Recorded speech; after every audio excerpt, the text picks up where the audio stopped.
ខ្លួនប្រាណរបស់មនុស្សយើងខាងឆ្វេងនិងខាងស្ដាំមិនស្មើគ្នាទេមានម្ខាងខ្លាំងជាងម្ខាងទំនងជាងម្ខាងសរីរាង្គតាំងពីលើចុះក្រោមភ្នែកត្រចៀកដៃជើងស្ដាំនិងឆ្វេងមានកម្លាំងនិងភាពប្រសពមិនដូចគ្នាទេយើងមានដៃឬក៏ជើងម្ខាងណាពូកែនិងខ្លាំងជាងម្ខាងទៀតចំណែកឯភ្នែកនិងត្រចៀកក៏ដូចគ្នាមានម្ខាងមើលមុតមើលស្រួលនិងលឺជាងម្ខាងទៀតជាងនេះទៅទៀតបើយើងប្រឹងនៅខាងណាខ្លាំងខាងនោះនឹងកាន់តែរឹងមាំនិងកាន់តែពូកែក៏ប៉ុន្តែគេត្រូវរងចាំយូរទម្រាំដឹងថាផ្នែកខាងណានៃសរីរាង្គកាយរបស់យើងខ្លាំងជាងខាងណាតាំងពីកើតមកភ្លាមរហូតដល់អាយុ6ទៅ7ខែទារកអាចប្រើដៃជើងឆ្វេងឬស្ដាំចាប់យកវត្ថុអ្វីមួយដោយគ្មានឆ្កងឡើយនៅក្នុងវ័យលូតលាស់នេះក្មេងបដូរផ្លាស់ច្រើនណាស់តាមធម្មតាគេអាចកំណត់បានថាសរីរាង្គកាយខាងណាខ្លាំងជាងខាងណាឬក៏ដឹងជាប្រកាសថាក្មេងម្នាក់នេះឬក៏កូនម្នាក់នោះប្រើដៃស្ដាំឬក៏ប្រើដៃឆ្វេងជាចម្បងគឺនៅពេលណាដែលក្មេងមានអាយុ6ទៅ7ឆ្នាំជំរើសប្រើដៃស្ដាំឬក៏ដៃឆ្វេងអាចចាប់ផ្ដើមបញ្ជាក់នៅពេលក្មេងចាប់មានសមត្ថភាពភាសាពេញលេញពលគឺចាប់ពីអាយុ4ទៅ5ឆ្នាំការសម្រេចប្រើដៃខាងណាជាងខាងណាគឺអាស្រ័យទៅលើការលូតលាស់របស់ខួរក្បាលឬអាចនិយាយបញ្ច្រាស់មកវិញថានៅពេលណាគេឃើញក្មេងសម្រេចប្រើដៃខាងណាហើយនោះគេនឹងអាចយល់អំពីដំណើរការនិងការរៀបចំវិវត្តរបស់ខួរក្បាលមនុស្សមាន2ផ្នែកមួយចំហៀងនៅខាងស្ដាំមួយចំហៀងនៅខាងឆ្វេងខួរក្បាលគឺជាម៉ាស៊ីនបញ្ជាសរីរាង្គខួរក្បាលខាងស្ដាំបញ្ជាសរីរាង្គកាយខាងឆ្វេងឯខួរខាងឆ្វេងបញ្ជាសរីរាង្គកាយខាងស្ដាំខួរក្បាលទាំងពីរចំហៀងនេះមានម្ខាងមានព្រៀបជាងម្ខាងបើខួរក្បាលខាងណាមានព្រៀបជាងគឺសរីរាង្គនៅផ្នែកម្ខាងទៀតជាអ្នកមានសកម្មភាពខ្លាំងឧទាហរណ៍អ្នកប្រើដៃឆ្វេងមកពីខួរក្បាលខាងស្ដាំរបស់គាត់មានព្រៀបជាងខួរក្បាលខាងឆ្វេងឯអ្នកប្រើដៃស្ដាំគឺមកពីខួរក្បាលផ្នែកខាងឆ្វេងមានព្រៀបជាងខួរក្បាលចែកចេញជា2ផ្នែកដឹកនាំបញ្ជាសរីរាង្គកាយមិនដូចគ្នានិងបញ្ជាខ្វែងខាងគ្នាយ៉ាងដូចនេះគឺដើម្បីកុំឲ្យមានការប្រកួតប្រជែងគ្នាជាទូទៅខួរក្បាលខាងឆ្វេងជាអ្នកត្រួតត្រាបញ្ជាផ្នែកភាសាហើយគឺខួរក្បាលផ្នែកខាងឆ្វេងដដែលនេះជាអ្នកគ្រប់គ្រងចលនាហេតុដូច្នេះហើយបានជាមនុស្សភាគច្រើននៅលើភពផែនដីភាគច្រើនជាអ្នកប្រើដៃស្ដាំដល់ទៅ 90% និងមានតែប្រមាណ 10% ប៉ុណ្ណោះជាអ្នកប្រើដៃឆ្វេងក៏ប៉ុន្តែតួលេខនេះមិនជាប្រកាសប៉ុន្មានឡើយពីព្រោះគេគិតរាប់តែអ្នកដែលប្រើដៃឆ្វេងសុទ្ធឬក៏ស្ដាំសុទ្ធតែប៉ុណ្ណោះអ្នកដែលប្រើឆ្វេងសុទ្ធមិនមែនគ្រាន់តែធ្វើការកម្មវត្ថុឬក៏សរសេរដោយដៃឆ្វេងដែលគេអាចសម្គាល់ឃើញបានដោយងាយនោះទេតែគ្រប់សរីរាង្គផ្សេងទៀតពីលើដល់ក្រោមរាប់តាំងពីភ្នែកត្រចៀកជើងផ្នែកខាងឆ្វេងសុទ្ធតែខ្លាំងនិងទំនងជាងខាងស្ដាំទាំងអស់ចំណែកឯអ្នកប្រើស្ដាំសុទ្ធគឺសំដៅទៅលើអ្នកដែលប្រើដៃស្ដាំនិងជើងត្រចៀកផ្នែកខាងស្ដាំក៏ខ្លាំងព្រមគ្នាទាំងអស់នេះគឺជាករណីប្រើស្ដាំសុទ្ធឬក៏ឆ្វេងសុទ្ធនៅមានករណីអ្នកប្រើឆ្វេងមិនសុទ្ធឬក៏ស្ដាំមិនសុទ្ធច្រើនប្រភេទទៀតឆ្វេងមិនសុទ្ធគឺសរសេរប្រើធ្វើការដៃឆ្វេងមែនក៏ប៉ុន្តែផ្នែកស្ដាំឬក៏ជើងស្ដាំឬក៏ត្រចៀកស្ដាំខ្លាំងរឹងមាំជាង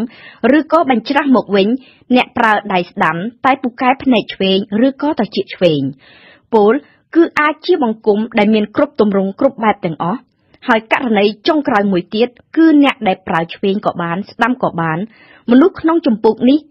មានប្រមាណពី2ទៅ3%នៃប្រជាជនសរុបទាំងនេះគឺដោយមិនរាប់អំពីប្រជាជនដែលប្រើដៃស្ដាំដោយបង្ខំតែកំណើតជាអ្នកប្រើដៃឆ្វេងផងហេតុអ្វីបានជាមានអ្នកប្រើឆ្វេងនិងអ្នកប្រើស្ដាំសូមស្ដាប់ប្រសាសន៍របស់លោកវិជ្ជបណ្ឌិតឯកទេសចិត្តសាស្ត្រកុមារ Stéphane Clerget Alors, beaucoup d'hypothèses génétiques, le fait d'avoir មានសមត្ថកម្មជាច្រើនបញ្ជាក់អំពីជំរឿសប្រើឆ្វេងឬស្ដាំថាមានតាក់ទងទៅនឹងបញ្ហា Gen ការប្រើឆ្វេងមិនមែនជាបញ្ហាទំនាស់ពូជទេប៉ុន្តែ Gen ប្រើឆ្វេងអាចឆ្លងទៅដល់កូនចៅពី3ជំនាន់ក្រោយការសិក្សាជាច្រើនបានបង្ហាញថាប្រសិនបើឪពុកម្ដាយជាអ្នកប្រើឆ្វេងទាំងពីរ នោះលទ្ធភាពមានកូនប្រើឆ្វេងដែរនៅក្នុងកម្រិតខ្ពស់ដល់ទៅ 46% លទ្ធភាពមានកូនប្រើឆ្វេងនឹងធ្លាក់មកចុះត្រឹម 17% បើម្ដាយឬឪពុកតែម្នាក់ប្រើឆ្វេងតែបើទាំងឪពុកទាំងម្ដាយមិនមែនជាអ្នកប្រើឆ្វេងសោះលទ្ធភាពមានកូនកើតមកជាអ្នកប្រើឆ្វេងមានត្រឹមតែ 2% ប៉ុណ្ណោះទេការប្រើឆ្វេងអាចឆ្លងជំនាន់គ្រួសារប្រើឆ្វេងមិនប្រកាសថាមានកូនជាអ្នកប្រើឆ្វេងនោះទេតែអាចទៅជាចៅឬក៏ចៅទួតសមត្ថកម្មមួយទៀតគឺតាក់ទងទៅនឹងចំហរបស់ទារកកាលពីនៅក្នុងផ្ទៃម្ដាយហើយចុងក្រោយគឺបរិយាកាសនៅជុំវិញខ្លួន et quid de l'influence de l'environnement ចុះតើជាការពិតដែរឬទេដែលអ្នកប្រើដៃឆ្វេងមានប្រាជ្ញានិងពូកែជាងអ្នកដែលប្រើដៃស្ដាំនោះចា៎Il y a eu des tas d'études sur les gauchers, des études qui ont dit qu'ils étaient plus intelligents, d'autres qui ont dit qu'ils étaient មានការសិក្សាច្រើនណាស់ជុំវិញចំណោទនេះខ្លះថាពូកែជាងបន្ទាប់មកខ្លះថាអន់ជាងនិងខ្លះថាដូចគ្នា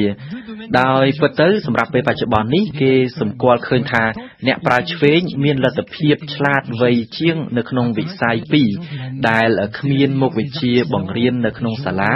តែសំខាន់ដែរនៅក្នុងជីវិតទី1គឺបញ្ញាផ្នែកសិល្បៈកាយវិការធ្វើដោយដៃរាំធ្វើកាយវិការលេងល្បែងកីឡាដោយប្រើដៃលេងល្បែងត្រេះជាដើមនិងបញ្ញាផ្នែកតាក់ទងទៅនឹងទីកន្លែងនិងចម្ងាយពូកែខាងមើលរូបខាងធរណីមាត្រប្លង់និងក្រាហ្វិកជាដើមដោយសារតែខួរក្បាលខាងស្ដាំមានតួនាទីចាត់ចែងបែបសិល្បៈនិងចលនានិងជាអ្នកបញ្ជាដៃឆ្វេងគេសង្កេតឃើញថាអ្នកប្រើដៃឆ្វេង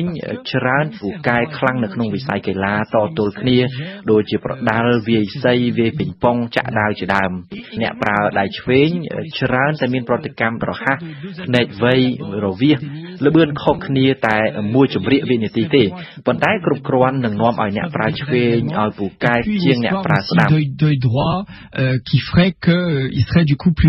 plus rapide d'un millième de seconde តាំងពីសម័យកាលដ៏យូរលង់មកក្នុងប្រវត្តិវប្បធម៌គ្រឹះ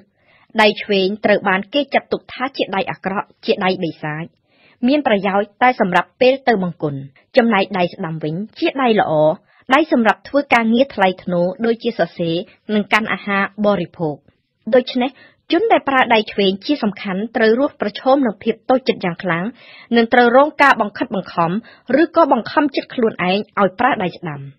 គេត្រូវរងចាំដល់ពាក់កណ្ដាលសតវត្សទី20ទើបឃើញមានការអនុញ្ញាតឲ្យប្រើដៃឆ្វេងនិងមានការទទួលស្គាល់ពីសង្គមត្រឹមត្រូវ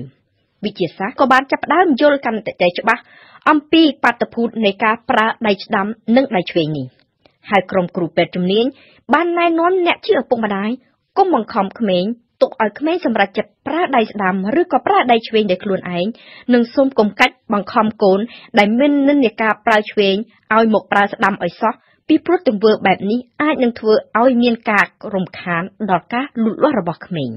ផលវិបាកអាចធ្ងន់ធ្ងរខ្លាំងដូចជានឹងអាចធ្វើឲ្យក្មេងមានបញ្ហានិយាយត្រដិតរៀនអានរៀនសរសេរមិនចេះនោមយប់អាយុច្រើនហើយនៅតែនោមយប់ដដែលឬក៏មានភ្នែកស្រឡេវភ្នែកកែក